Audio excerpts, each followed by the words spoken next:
Yo, what's going on, CZN fam? I'm Sue, and in this video I want to do something a little bit different. I did something like this during the closed beta for Chaos Zero Nightmare, and that is kind of like a Chaos run with some commentary behind it. So, in my years of playing competitive card games, one of the biggest things that I've learned is the importance of sequencing, making sure that you do everything in the right order to squeeze the maximum amount of value out of every single turn.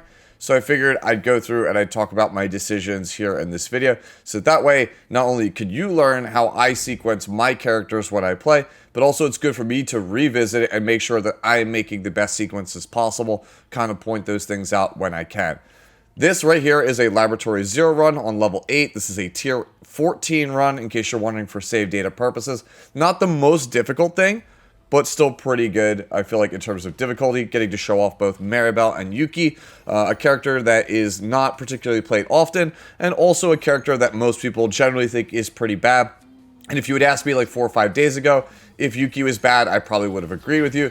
But now that I've gotten to play the character a lot more, I really, really like the character, and I do think the character is quite strong. Is she the best character in the game? No, but she is absolutely very, very strong. The reason why I feel like people have the perception that she is weak is because they don't really have a formulated game plan with the character, and that is how I felt a couple of days ago as well. But now that I've kind of realized, like, you have to lean into a specific memory fragment set and a specific style of strategy in order to get the most out of the character, my opinion has massively changed. As for the run proper here, up until this point, you've noticed that we've taken 2 epiphanies with Yuki because she's my primary offense. I find that in Chaos Zero dungeons that I want to be making sure that I am taking the epiphanies for my damage dealer first, because if I'm able to clear out the trash mobs very early on, then things are that much simpler. I'll be able to kind of get to a really fast start. I'll be able to unlock a bunch of stuff quickly, and I'll still keep my health totals high and my stress levels low. That said, my stress levels are pretty high because of the starting bonus that I took. That said, I play a lot of Ray, and I know how to mitigate the potential downfalls of the character quite well, and you'll see that throughout this run. I will do a lot of things. I will purchase a lot of different cards to kind of circumvent the character's weaknesses, and honestly make her a pretty strong character overall. By the end of this, you'll see the deck, it'll kind of gel pretty well, and you'll realize, like, you don't really need Mika when you play Ray the style the way that I play her. So we start to get the Epiphany here. Right, you get the Resonating Darkness. Use Prepare to Subdue to get Long Slash. You'll notice that I then use this card to buff the damage on Trickery Strike. It doesn't work on the basic that we got here. And then we go to use Westmacott here. And honestly, I decided to discard Darkblade. It might have been better to discard Shelter Defense, but my thought was if I drew a bad card, I'd at least have the shield to fall back on. We actually draw a good card, though. We draw Cleaver. Shield up here for the AP. And now here I'll use Strike of Darkness, because at E2 on Ray, your first attack has Lifesteal each turn. And it's the strongest attack, so I just use that. And then I get an Epiphany for Resolute Blitz. And I honestly don't like any of these. I opt to go for the middle one. But in retrospect, now that the run is done, I think maybe either the left one or the right one would have been better overall. Let me know down in the comment section below which Epiphany you would have gone for on Maribell, because that one I wasn't really sure on which one to actually go for. All like 12 Maribell players out there, let me know. Alright, so for this one, you'll notice I have a bunch of attacks with Yuki, but I'm not going to play them because they're not inspired, so they feel pretty lackluster. So instead, I opt to use Nyx and throw all of them away, so that way I could draw a fresh hand. We get an Epiphany of Resonating Darkness, and I'm going to go for the left one here, simply because it enhances the zero-cost basic when it's inspired, as opposed to the default one not actually doing that. And this one's actually really huge here. Getting the Retain Retrieve version of Trickery Strike is probably my favorite Epiphany for the entire card. Yes, there was one that gave morale there, but as soon as I see Retain Retrieve, I always take it, because the biggest drawback to Trickery Strike is that you have to choose between it being a single target nuke or using it to inspire on a later turn. Having Retrieve means that I could use it freely as a damage skill when I don't have inspiration, and then also still have it to trigger inspiration if I desperately need it in order to close out a fight. So I'm a huge fan of that one. Very happy to see that card picked up. Move on to these elites here. I usually find these ones to be pretty trivial. So we'll start with our buff and then prepare to subdue. And then we get a 1-cost Flash Slash, which is buffed by Ray. Sadly, not much damage there. Sadly, if you don't crit on Yuki, sometimes the damage is a little lackluster. Alright, so here we go. We'll go Trickery Strike. And you see it buff the Longsword Slash, but because we have Retrieve, we could do it again. Which will let us Iceberg Cleave here. That's why I love that version of the Epiphany. Get like around 1100 damage coming out here. Don't have to worry about the attack. Get rid of the 2 debuffs. Alright. So I believe here I just go for the Epiphany off rip here.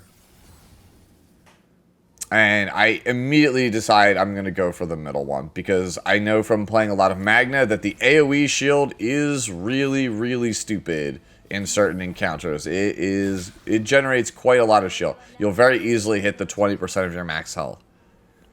Now as for the equipments here, I throw this on Yuki. Not because I think it's going to be optimal long term, but early on, putting a weapon on your DPS just massively increases your damage. And it will allow you to kind of snowball into a pretty easy run. So I look at the options. Remember, I remove a card. I always prioritize getting rid of Flowing Parry on the character. Because I think it's just pretty much a useless card. It's by far the worst card out of every single card Yuki could possibly have in her starting deck. Again, similar story. You see I have a bunch of attacks here. But they're not inspired, so I don't want them. Because it's basically mediocre attacks for high costs. Sadly, this hand is not much better. So we'll take our lifesteal off of Strike. We'll see if we could draw into another out with Rachel. We get the Maribell. You'll see we generate a huge chunk of shield off of that. And since we are not going to be taking any damage, we might as well heal with Ray. Oh no, he blocked my Shelter Kick. Whatever will I do? Ooh, Snack Time. Probably my favorite card for Ray. And so we have the left one, which is Void, which we're not going to play. The middle is a draw 2. But the Divine one is get rid of a card in your deck in order to draw a card and get 1 AP, which is ridiculous. We'll take the buff here. Go for the nuke. Don't crit. And you already saw there, we already would have had the Trickery for next turn if we had needed it. Alright, so now most people will probably take the middle one, which is draw 2, which sounds awesome, but it decreases the damage. So instead, I opt for the draw 1, morale 1. And again, I know that seems counterintuitive. Why would you not want to draw 2 cards? Well, doing 20% less damage for the rest of the turn after that is not something I want to do on a character that doesn't have the highest damage. Like, I do think that Yuki with good sequencing can absolutely mess up characters, but I don't want to take any penalties if I can avoid it. So we subdue here. Get rid of the this one here that was going to be attacking. And then we use this to absorb some of the damage and see if we could potentially have it drawn into that 0-cost attack. Alright. So we strike to heal. Trickery to set up Iceberg Cleave, but it doesn't matter because we got the crit, which translates to a kill. Alright, Maribell generates the biggest shield, so I decide to give her the armor. Move on to the waypoint. See what piece of gear we get.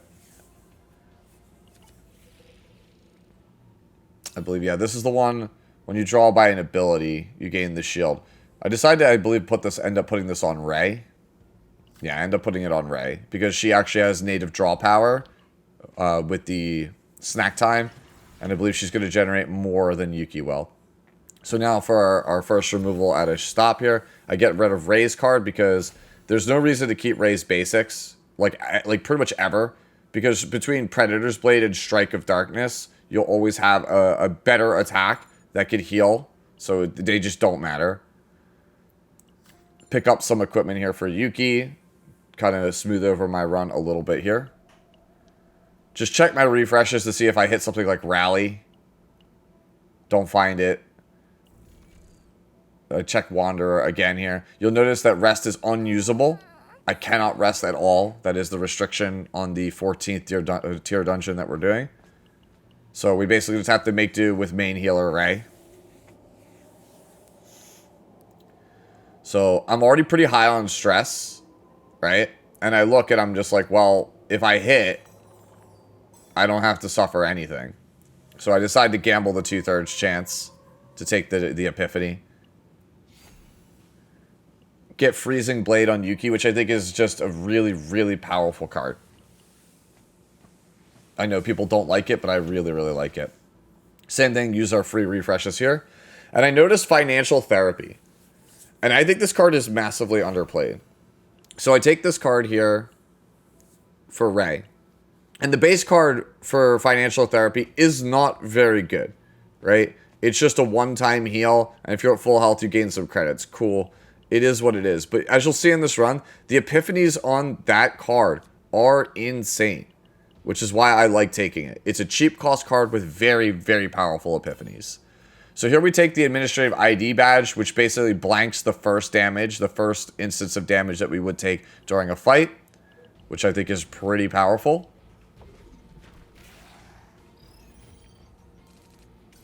Alright, so we start with Prepare to Subdue. We get Cleave, so we fire that off for the 2 hits. And we just instantly wipe. Easy 2,000 damage. Get a Latent Epiphany. And unfortunately, all of these kind of suck. I don't ever want to use the 3 because I'm not on like a Heaven build. And the left one does not synergize with my loadout. I want to be 1 or less. So I decided to take the 0 cost Flash Slash at the expense of damage. Not where I want to be, but those are pretty much my options. So I took what I thought was the best one. I think this game really, really needs the option to skip or reroll epiphanies if you just don't like the options. Like maybe only 1 time per dungeon, but man, those 3 options that really kind of wrecked what you'll see is a pretty strong deck. Like the deck that I end up with Yuki is very powerful, but it would have been even more powerful had I gotten a better epiphany on Flash Slash. I was pretty disappointed with that when I saw that as the 3 that we got. We throw the Crimson Sword here on Maribell simply because she's the next best damage dealer here on the team. Because I have her at around like 45 crit. I got no money, can't rest, so we just say screw it, we'll go right into the boss fight here. Alright, so we go Trickery Strike, and we don't get the Iceberg, so we get the free one. And then because we have Retrieve, we could just get the actual card we wanted in the first place.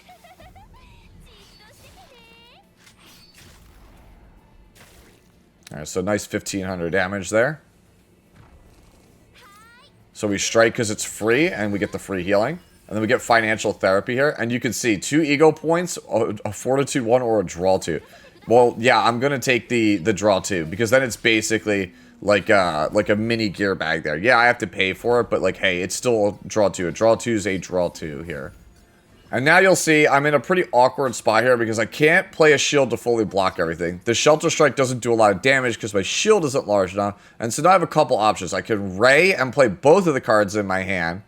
Or I can Maribell for a huge shield and try to go for a Shelter Strike. But if I crit, I'm going to end up pushing him into his regeneration move, which is kind of a waste. And you see here, I kind of opt to go for the Unbreakable. And we go for Shelter Strike. And we actually crit here for 1,000 damage on Maribell. And so, yeah, that feels like a waste. It would have been better to go for the Ray Ego skill in retrospect. We go Resonating Darkness, Subdue to draw a card. Before we play it, we make sure we pop off our bonus damage. It's not going to be a lot, but every little bit helps. So we go for Iceberg here. We sadly do not crit on the first one, but we do on the second one. And we do not crit on the follow-up, Bateau. So it's only like another 100 damage, but hey, it's free 100 damage. And then we draw the Trickery Strike here. And it doesn't have Retrieve, so we just play it for the nuke. Because the shield doesn't really matter since we've already taken damage this turn. Westmacott here. Pitch away Shelter Kick.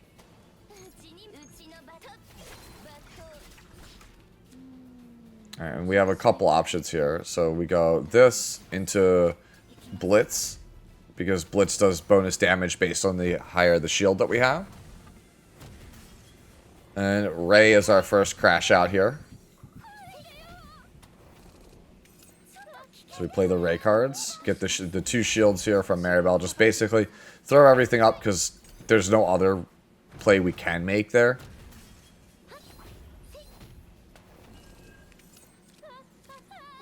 Alright, subdue. Free flash slash. Rapid slash, because again, there's no other options we have. We do 0 damage on this move because we have no shields. That move should at least do some base. Alright, and then we get a crash out here on Yuki, which seems pretty dire, but it's not really. He's at 47 health. So we snap out of it. We play the 2 Yuki cards. And then we just play an attack with Maribell and let her pick up the kill.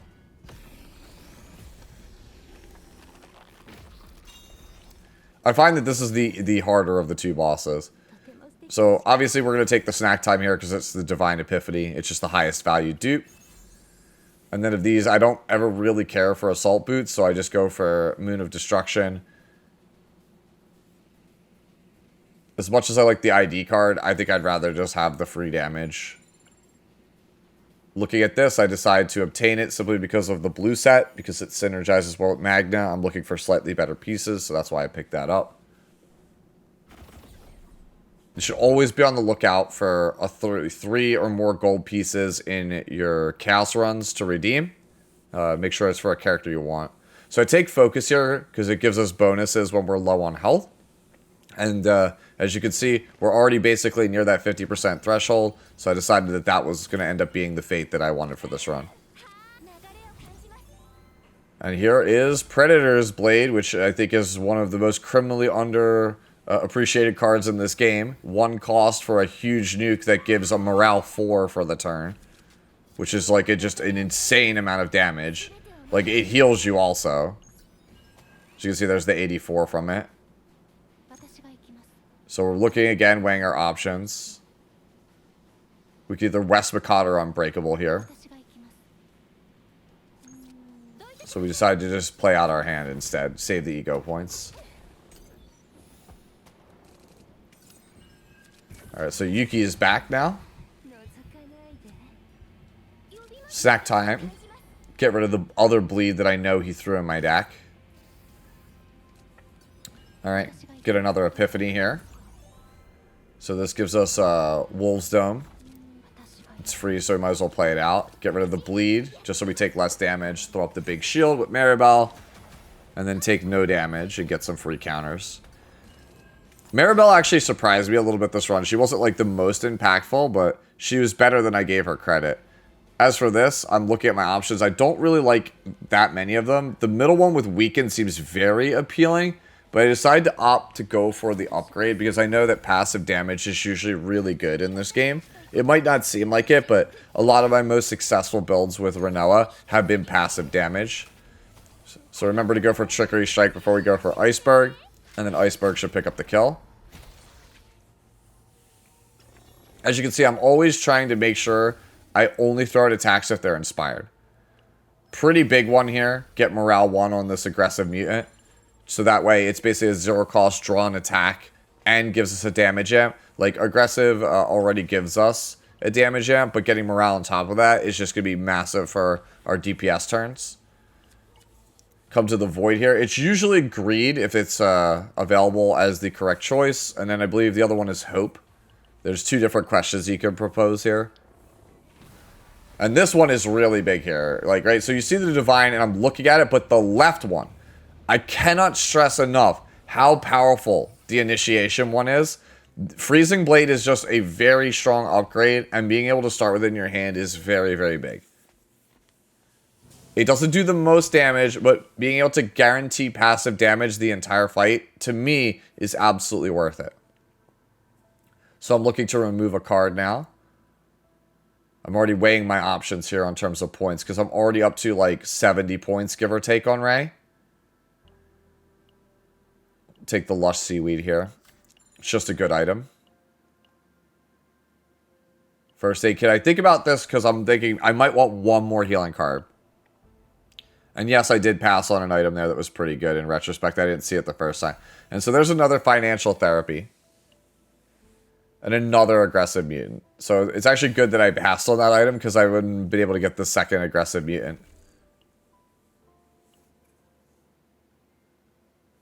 Yeah, so we're surveying our cards, looking at our point total costs.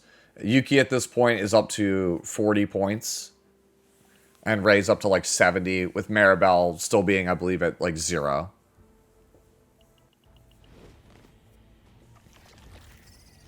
Oh boy, my favorite. The guy that reduces the cost of my cards if I sequence it correctly.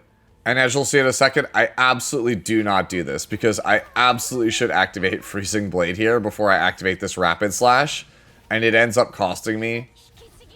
Like, 2 attacks in a row is fine, but now he's just not dead. And I could finish it with Trickery, but then I just, for whatever reason, just play the upgrade, which is just absolutely terrible. Like, horrible sequencing on my part.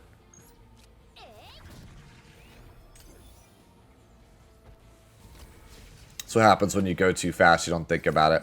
So now here I'm going to go for a Strike, and I'm going to see 3 Epiphanies. The left one is terrible because it reduces your entire team's damage, and the right one's amazing if you have a lot of basics, but I'm not trying to go that build. So instead I go for the middle one just because it's effectively the same as the base one that I'm using for lifesteal, but it just makes it a little bit stronger. Alright, and for this next one, I decided to go topside because it has the most chance at question mark events here, which is what I'm really looking for in the later half of my second floors. Give me the most chances at those Divine Epiphanies. Play our upgrade because it's guaranteed to start in our hand to set us up for next turn. Attack just to get some healing. And since he's not attacking me, I'll Trickery just for some damage. And I decide, you know what, I'm just going to throw it again. Get that thirst down. Another Epiphany here, coming out from Strike. Free damage, free heal. Wolf's Dome. And as you can see here, I think I misplay. I don't want the skill, but I should not have taken the shield 20% because it's only 14 shield every single turn, which is basically nothing. It would have been way better to take the 2 counter attack every turn, because that would have generated more passive damage and would actually have been better with the upgrade that I already took on OIC. So yeah, that was just a complete misplay. Predator's Blade here for the heal and the huge damage amp. And we're weighing our options here. So we go Rapid Slash, didn't crit. And now we could keep pressing in the attack, but both of my attacks are pretty lackluster. So instead what I decided to do is just go Unbreakable here, block all the damage, and end up healing with Ray.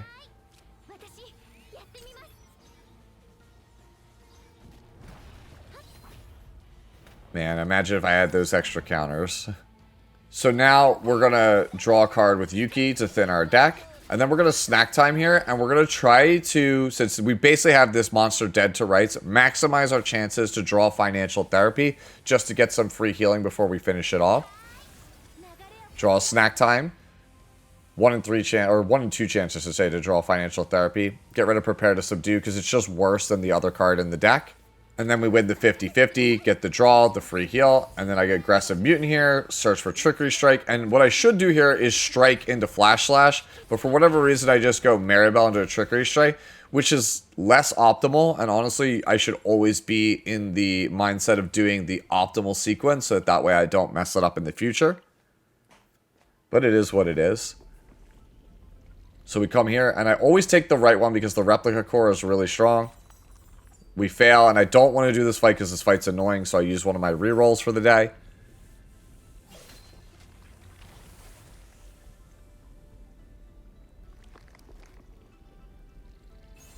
Alright, when drawing your own attack card by an ability, you get plus 50% on that card for 1 turn.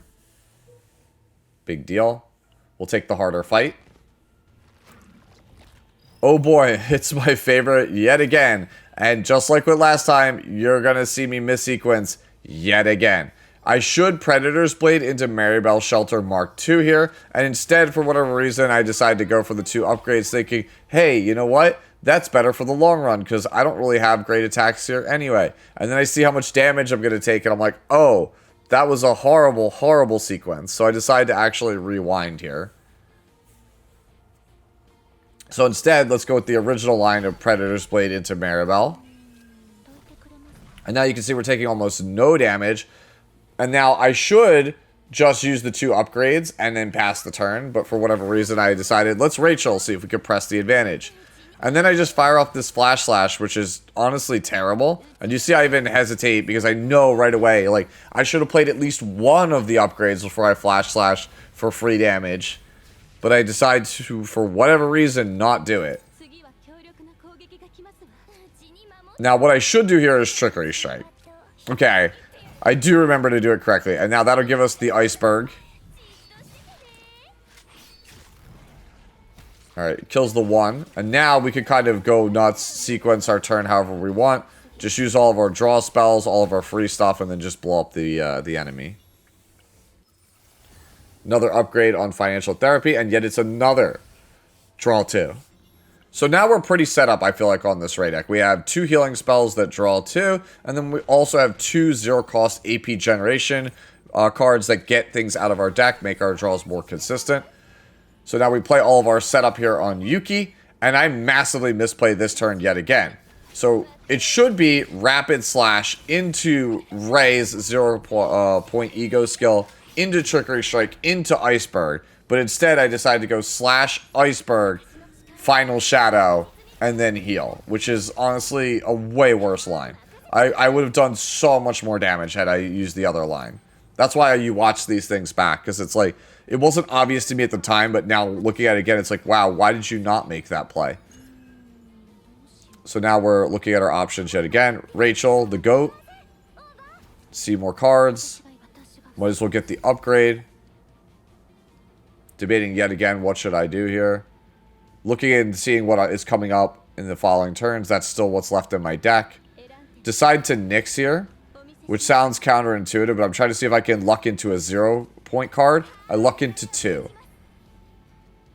So now we get rid of the worst card in the deck here, which I believe is Dark Condensation. We don't have the AP to spend on that. We draw another card. It's a free Flash Slash. We just play it, get the Bato follow-up, generate another action point at this point, get rid of the Wolfsdom because we're trying to win right now. Free Long Slash, more Bato. Therapy to draw more cards. Prepare to Subdue to draw more cards. Sadly, drew Rapid Slash, ending the thing. And then we end it with Maribell Shelter Mark II. So that way we take 0 damage. Predator's Blade for the damage amp and the heal. Financial Therapy for the draw power and the heal. And then end it with Cleave.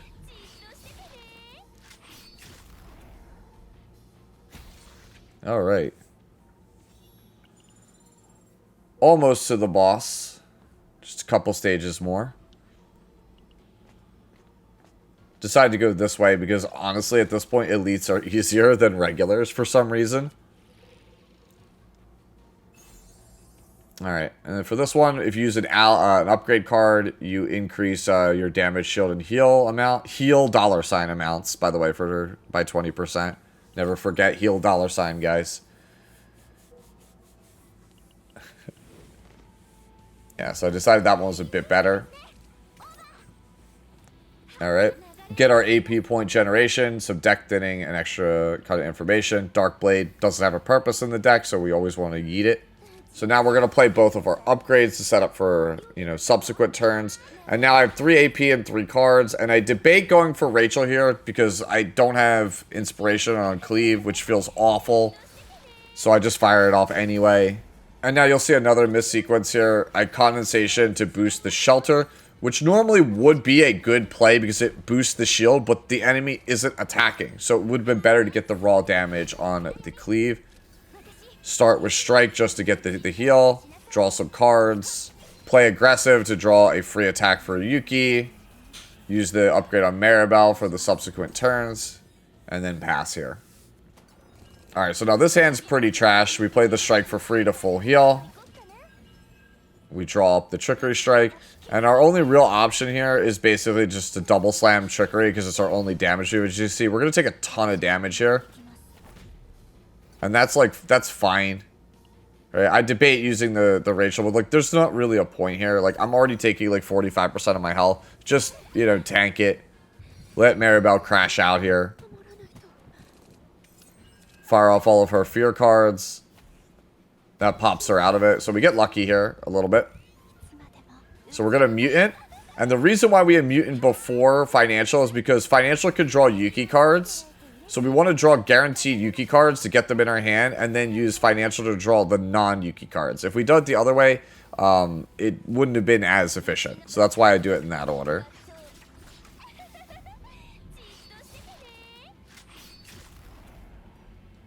And we just cleave our way to victory. And now we get a monster card here, and I'm not really a big fan of it because it's 80 points. I super do not want to spend 80 points on Winged Humanoid Beast. And I look at my deck and I go, wait a minute.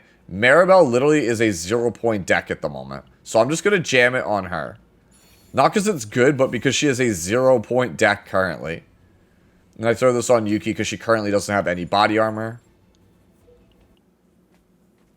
Go through here. I debate time regulator, but I'm like, wait, I already have everything.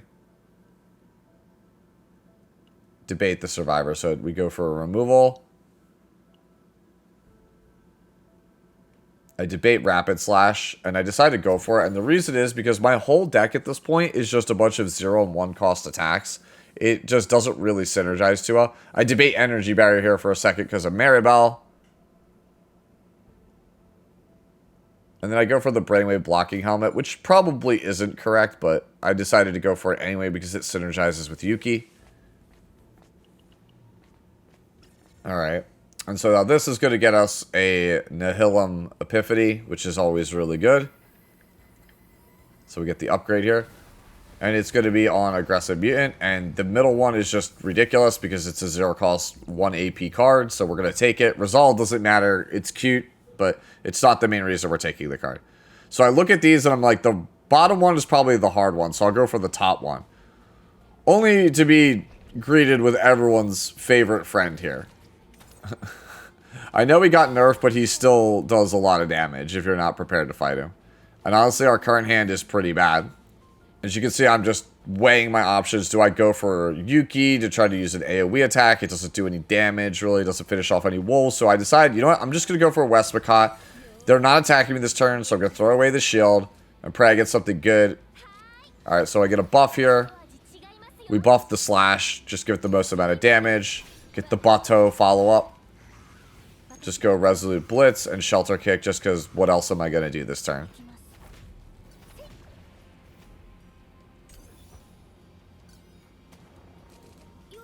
Alright, free strike here. And then we play Financial Therapy for the heal on the draw. Nothing good here. So we Yuki just to kill so we don't take a ton of damage because again, our hand basically bricked. Play the upgrade. And then since we've already attacked, we play the regeneration because you can only lifesteal once per turn with Ray. And so now this turn is really interesting, right? So you might think go for the Epiphany first, but that would be wrong. Remember, we have Morale and Prepare to Subdue, so we might as well get the free damage here. And we try to minimize that damage so that way we could potentially have gotten all 5 hits on the Dog Summoner. At this point, we just take the Divine simply because it's a free attack. There's no reason not to. Like, the card was already not good on Maribell to begin with, so we're just taking it because it's free damage. We're unbreakable to mitt the damage that we're going to be taking from this guy. Even with that huge shield, we're still taking an absolute truckload of damage. Remember, they nerfed this guy and he still hits like this. As you can see, I'm looking at what's left in the deck, and I'm like, is it worth it to nix? And I'm like, you know what? I'm not taking all this damage. Let's just nix. Draw a fresh set of 4. And because of Retrieve on Trickery Strike, it comes back to me. So now we get rid of the Shelter. Play the non-divine Aggressive Mutant for the Morale. Then we're going to play Aggressive Mutant for the AP and draw a card. And it's in this moment I realize I messed up. Because if I had the 2-cost attack, it would have came to me. My initial thought was, oh, I just missed sequence because my deck is empty. Duh. I'll just play Therapy and reshuffle. And then I'll play, you know, the Predator Blade for the damage. And then the Aggressive Mutant for the AP and draw the other card that's now shuffled back in the deck. And then I realized, wait. No, not having the 2 cost means I can't draw anything. There's nothing left to draw. So I use this just for the AP here to just guarantee that it's going to die this turn. So we go Longsword, Bateau, Cleave. That's going to Bateau as well. And then you Trickery Strike for the crit and kill. So yeah, getting rid of the 2-cost card at the time I thought was a good idea because, you know, it was counterintuitive to my strategy, but it wasn't. So then we come to this guy. He's not the worst, but, you know, he's still kind of obnoxious because he spawns a bunch of stuff. Just play out what attacks we have because our ego skills are low, our ego points are low. Alright, get rid of the junk in our deck. So we get rid of regeneration, draw a card. We mutant to draw a Yuki card guaranteed, so that way this doesn't draw us into a Yuki card and we kind of waste the mutant potentially. Weighing our options, get rid of shelter defense, draw another card, play the upgrade, and not really much else to do here. You can either Rachel, which is what we do, or you can just play out your whole hand. Predator's Blade for bonus damage. Strike is the second strongest attack in the hand after Trickery Strike, so we'll play that next. And then we play Trickery Strike, and we get to keep it for next turn to try to proc our Epiphanies. Well, not our Epiphanies, our Inspirations. You know what I meant. So now we play Prepared to Subdue again to get the morale. Play this, get the Bateau. Play the free damage on this. Therapy to draw 2 cards and heal up. Cleave for the damage. Get the 2 hits. As you can see, about 1,600 damage there. And then with the Bateau fall, like 1,800 damage to everybody. Pretty good damage. So then as you can see there, we play Financial Therapy into the AP Positive Aggressive Mutant to draw more cards, get more attacks, get some more Bateaus, and just pass. Predator Blade, get the defense break and the heal. And then we could just buff up whatever attack we want to finish off with here. Buff up Maribell for the hell of it. Just have her go in. 600 damage. Honestly, this torch would be good on Maribell, but I really like my fixed damage ring slot, so I'm just going to extract it. And now I go for the question mark, and this is probably the biggest misplay in the entire run for me. I immediately snatch up the Nihilium Epiphany because I see it, and I didn't think about it. You see I hesitated there before I read the text because I realized, oh no, I should have taken the left option because that was the best in slot option weapon for Yuki, and I gave it up. So I gave up a purple weapon that's absolutely insane for the character I'm trying to build because I was so blinded by the Epiphany. So yeah, don't rush through stuff, guys. Like, make sure you read it. I was just on autopilot, just playing very casually, and I was like, oh my god, I can't believe what an idiot I am that I just did that. So now I'm looking at my options for what to remove. Decide, you know what, I'm going to roll the shop instead and see what I could get. Decide to put a weapon here on Ray. No reason not to.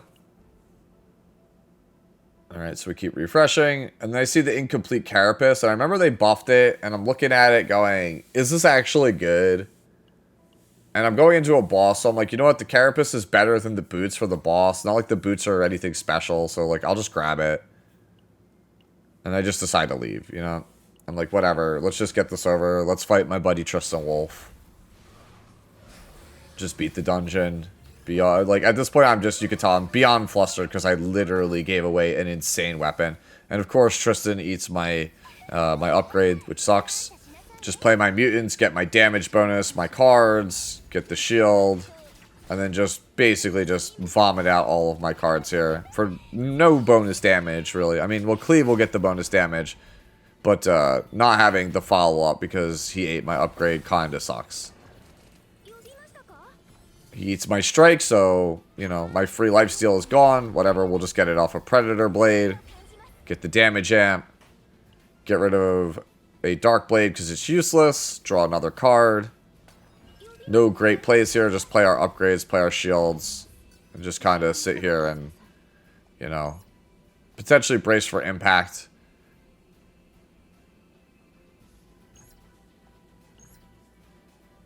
I'm really hesitating on this Unbreakable. You can see it's like it's really not worth it. And I'm just like, ugh, I really don't want to use it because I know Yuki's going to crash out. Like, that was the main reason. Like, do I stop Yuki from crashing out? And I'm like, well, it's relatively safe now to do it. It might not be later, which is why eventually I decided not to do it.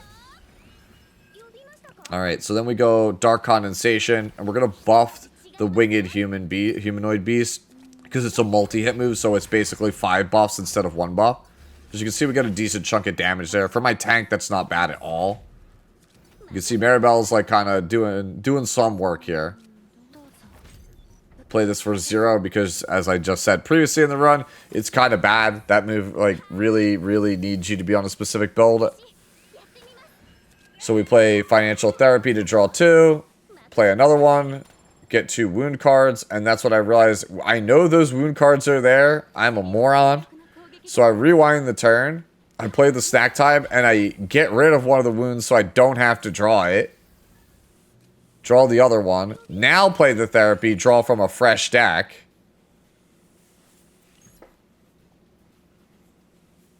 And now I'm debating my options here. There's a lot of Yuki cards still in the deck, so this is when you go Nyx. You throw away the Strike, the Shelter, and the Wound, and keep the Shelter because it's actual shield. So now we can go show this. Get a second shield, so 2 shields up. And then you just get the free Humanoid Beast for some damage. Just like a free 1,000 damage, give or take there, which is not bad. And then Maribel decides to get some extra counters, so not bad. Like, that whole rotation, Maribel got some free damage. Alright, so Yuki's still kind of just going through the motions, crashing out, contemplating existence. Alright, and so the 6th out of 7 one here snaps us out of it. So we get to keep 1 Yuki card, which is nice. So we go Westmacott here to see if we can draw Trickery. We do not. And then the whopping 30 damage on this Shield Strike or whatever. 65 because we crit.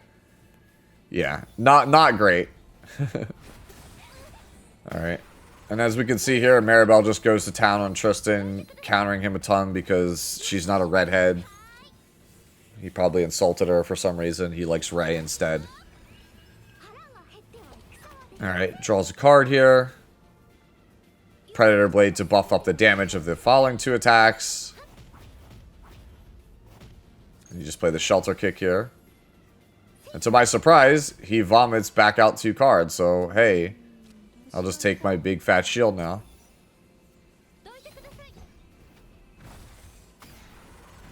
Alright, so that basically absorbs everything. Maribel, more counters. Finally get my upgrade. Trickery Strike to Death Break him. And then we could cleave here. And then the cleave plus Bateau should clean up.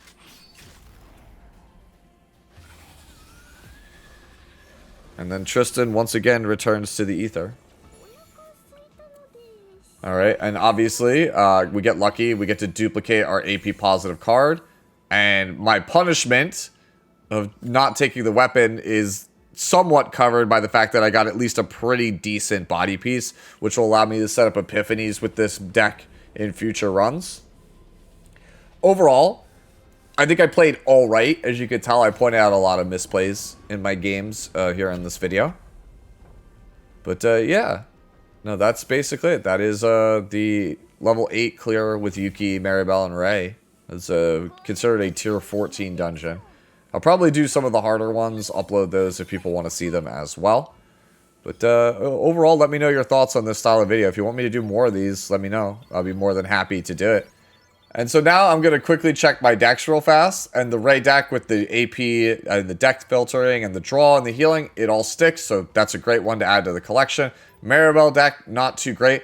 But what's really surprising is the Yuki deck. I misplayed and got rewarded. I got to keep the 2-cost Rapid Slash at the end of the day, which made me so happy. Anyways, that's it for the video. Enjoy the rest of your day, the rest of your week, and I'll catch you in the next one. Later now.